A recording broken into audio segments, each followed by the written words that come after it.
Bir Cristiano Ronaldodek bo'la olmadi bizni musulmonlar. U portugaliyalik xristian. Men uning uchun duo qilaman. Alloh uni iymonini bersin. Saxiy odam. Sendan va mendan ko'proq yordam qilyapti musulmonlarga. Sendan va mendan ko'proq turib beryapti falastinliklarning yonida. Qasam ichamanki, bir qancha musulmondan ko'proq Isroilga qarshi tik turyapti bu odam.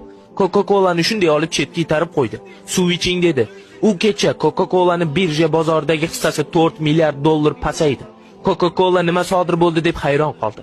Isroilni qo'llab-quvvatlagan Coca-Cola, mazlumlarga yuborilgan raketalarga yozilgan Coca-Cola bir Cristiano Ronaldo sababli milliard dollar zarar ko'rdi. Xo'sh, keyin nima bo'ldi? Uni haydashdi. Hozir Saudiya Arabistoni ligasida o'ynayapti, ammo Allohning rejasi bor. Hozir u haqida Allohning rejasi amalga oshyapti. Alloh azza va jalla uni u yerga jo'natdi. Sabablar o'rtaga chiqyapti. Birinchi assalomu alaykum deyishni boshladi.